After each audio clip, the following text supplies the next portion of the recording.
Hello again. Now, the Thabo Bester prison break saga has raised questions around why a seasoned celebrity doctor would fall for the charms of a dangerous convict. To many, Dr. Nandi Pamakutumana seems to have had it all: a successful career, a husband, and even two beautiful daughters. The question being asked now is, why would she throw all that away for a convicted rapist and murderer? Well, a Pretoria woman, Tshidi Monkoe, has written a book, Prison Love, about her own experience dating a prisoner.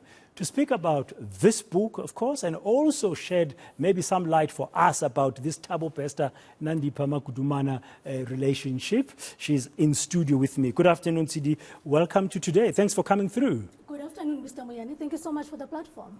The chain you're wearing Yes. is got handcuffs. Uh-huh. Is that deliberate? Is it a statement? It is. It is a statement. I will take you through it, though, later. Okay. Yes. So when did you publish your book? In 2021. 2021. January 2 years ago, 2021. yeah. Prison Love. Prison Love. At the back of the book, it reads, and I'm just going to read for our viewers very quickly. You're saying, this is your offering to those who have also traveled this road, or those who are still going to walk through this road. We didn't know about Nandi Pamakutumana at the time when you wrote those words, or those words were written to you. When you heard about this story, Thabo Bester and Nandi Pamakutumana, let's start there. Before we talk about the book, what thoughts were going through your mind? Sure. I saw thousands of women who visit correctional services centers every weekend to go and visit men who are incarcerated. And I thought to myself, they could end up being like her. I'm glad I did not take that route, because I am not approving of criminal behavior. I may have fallen in love with a prisoner, but I would not approve criminal behavior. But I had other women who are still in those kind of relationships in mind. How did you fall in love with a prisoner? I mean, how come? I mean, there's more men outside prison than there are in prison. I know, but I did not go looking for it, just like all those other women don't go looking for it. Because, Mr. Moyane, no woman wakes up in the morning and decides that, today I'm going to go look for a man in prison. I'm going to contact Khosi Mampuru and ask them to hook me up with a prisoner. That is not how it works. A prisoner finds you. He comes into your space, right? So now, I was at work, minding my own business. My colleague's phone rings. I pick it up from my desk. We worked in an open plan office. And the man on the other end of the line introduces himself as my colleague's brother. And he's curious to know, who is this woman? Where is she from? I then explained to him that... So he was phoning to speak to a brother who worked with you? Sister. To a sister. Who worked with you, okay. Yes. So now I answered the call. So now he's curious to know who I am, because the accent was a Jozi accent and we were in Centurion. So he picks up that I don't speak the language spoken in Pretoria. So then I explained that I'm in the process of relocating from Eguruleni to Pretoria. That's when he offers to help me find a place to stay. When was this? This was in 2013. Okay. And I'm relieved that this good Samaritan is going to help me find a place to stay. He now phones me directly on my landline, and we speak every single day. He becomes my breath of fresh air. And you're probably wondering why this man, a stranger, would become my breath of fresh air. Two things, just before you proceed. Yeah. Did he tell you what device he was using? Was he having access to a cell phone? Was he using the prison phone? And did he tell you he was in prison? No, at this point, I didn't know that he was in prison, but we had a caller identity on our phones. So he phoned from a landline number. An 012 number. Okay. So I knew that he was phoning from Pretoria, right? So now this man was not aware that it was not only a physical location I was in need of. I was also in need of an emotional location, because I was coming from a very bad marriage. My ex-husband was very abusive, emotionally, physically, and financially. So I was also looking for an emotional address. And then this man represented. So he found you. That call came at a very vulnerable time in your life. It came at a very vulnerable time when I had this place in mind, this place that I needed to escape to, a place I had never been to. I knew what this place looked like, and I knew what it would feel like to be at this place. And this man represented that. And at this place, I knew I would feel safe.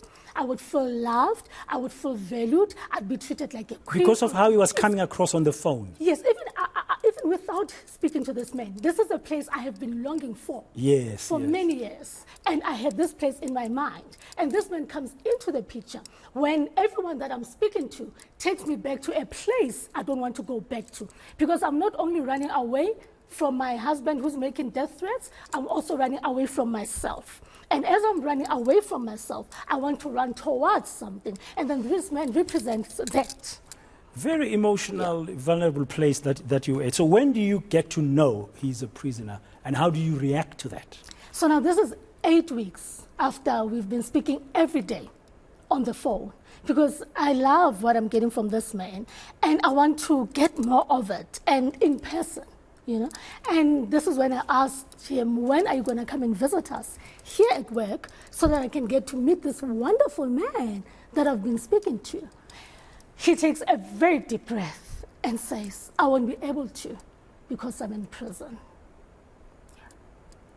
And how do you react to that? I'm like, okay, so if you are in prison, it means I'll come and visit you. Yes, I was willing to. Because now, remember that place? Yeah. That I'm longing for? Yeah. I'm at the door. He's offering you He's offering the me new that, place. and I want to enter. Okay. I want him to open that door for So me. by then you were ripe for that visit? Yes. And you went in there knowing exactly where you're going to? Absolutely. I walk into Zonderwater prison in my stilettos, long weave at the time, looking good, as if I was walking into the union buildings to meet the president, when I was actually there to meet a prisoner I had never met. Just very briefly, without giving much, because I mean, you like people to buy your book, to read your story. But when you then walk into the prison for the first time, you meet this man who's been so wonderful. Yes. Who's taking you to a different place just on the phone. Yeah. What did you see, and were you disappointed? Were you more excited? No, he actually exceeded my expectations. He exceeded my expectations because I did not expect, I already knew that he had a beautiful heart and everything, and he was warm, but I did not know what he looked like. So I see this handsome man who looked like he had just walked out of a magazine, looking like Bill Spencer from The Bold and the Beautiful. Or you were just in love? I fell in love. It was love at first sight. Why was he jailed? What sentence was he serving for? What crimes? What crimes had he committed? Armed robbery. And he was sentenced for 17 years, but he was serving 8.5. So he had already served 4 years when I met him. So he was still a long way to go. 4.5. He still had 4.5 years to go. Okay, so he comes out of prison later, and you guys are still together. So it lasted that long? 4.5 years. 4.5 years. Then he comes out of prison. Is he still the same man? Oh, no. Oh, no. All hell breaks loose. See, now, the man who was consistent in loving me from a prison cell becomes consistent in hating me. That man who opened a door to that beautiful, emotional home now walks out of the home and leaves me there. Okay, you knew he was an armed robber. Yeah. And let's say he hadn't walked out. Do you think you'd have carried on the relationship? I mean, when I think of Thabo Bester now, and I think of Nandi Pamakutumana, from what we've heard, all of them helping each other to do wrong things. We're hearing about corpses being taken from a mortuary under all kinds of false pretexts and all kinds of stories that we're going to hear more details, I'm sure, when the trial going on. I mean, what do you think of that? I mean, could you have ended up as well? Doing that? Yeah? No, because I am not approving of criminal behavior. I fell in love with a man who gave me what I had been longing for emotionally, and that was enough. But committing crimes for him? No. Look, there is no one size fits all when it comes to such. And I'm also representing other women who are in relationships with prisoners. It doesn't necessarily mean just because you are in a relationship with this criminal, you are approving of the behavior. You are just enjoying what you get from this person. But if you are that type of a person who would commit crimes, you will commit whether you are in a relationship with a prisoner or not. You know, you mentioned something, and I'm reflecting here to think that you were in a very emotionally vulnerable space. Yes. That made it fertile ground for any person who promised you something differently better. Yeah. Do you think some of the women, I mean, if somebody's watching and said, I have a relationship with a prisoner current, you said you know there's thousands of women who do that. I mean, they need to be cautious in terms of the vulnerability factor? Absolutely, absolutely. Because now when you are vulnerable, it means you are not intentional about how you show up in life. You don't make sound decisions and choices because of being vulnerable and broken. Hence, it is of vital importance as a person generally to work on yourself, know who you are and what is it that you want out of life, because if you don't, others will give you definitions of who you are. Yeah, and I mean, you were attracted because of an emotional need. Are you aware of other reasons why some of these women, you say, have got relationship with prisoners, why they would do so? Look, I'm an NLP practitioner, and in NLP we say every behavior fulfills a positive intention or need for the person doing it. So we all have different needs to be fulfilled. So for one woman, it might just be for that emotional support. For another, it might be financial. For another woman, it's just to kill time and just have companionship. So it differs. And then we also have internal battles that we are dealing with. My internal battles are different to those of So there will be different reasons. Because, I mean, you look at Dr. Nandi Pamakutumana, a qualified doctor, ending up like this. You thought, if you look from far, you think she's got it all. She's got it all. She's fine. But meanwhile, she ends up in the hands of Thabo Bester. Yeah, she's educated, she's got a fancy car, she lives in a beautiful house, she has a family. And you think, you know what, this woman has a career. Why would she want to be with a prisoner? But there could be something else from what you are saying in terms of experience. Okay, you said, as we conclude, that chain, it drove my attention when I looked at you when we started the show. It's handcuffs and you got this chain. You said there's a story there, very brief. Why wear that necklace? Okay, so that man who represented liberation from a prison cell, when his freedom was taken away from him, he still represented liberation to me. Now, when he comes out, I become a prisoner of love by insisting on staying with a man who made it clear through his words and actions that he no longer needed me.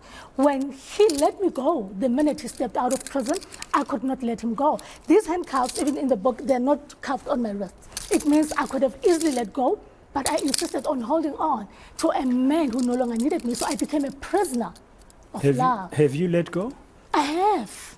Did the writing of the book has helped you to let go? Yes, it wasn't easy in the beginning, but it eventually did. Okay, is it available in bookstores, like exclusive books and the likes? It's available at exclusive books. I'm also a vendor of Fanscake books, so you can also get a copy at Fanscake. It's also available on Amazon, Kindle, and directly from me. Okay. And I'm available on all social media platforms. Yeah, you can understand that many of us are going to be watching Nandi Pamakutumana when she's on talk and what she says. I mean, everybody's going to be following this because it's gripped all of us. And from what you're saying, it is possible. It is possible, depending on how you're wired, to fall in love with a prisoner. With a prisoner. This is why we need to clean our environment. Because when your internal environment is not clean, you accept anything and anyone that walks into this environment because it's unclean. But when it's clean, you become intentional about how you show up. Yeah, and you were in pain as well at the time. I was wounded. I was, and he had the right bandages. Okay, no, thank you very much for coming in and sharing,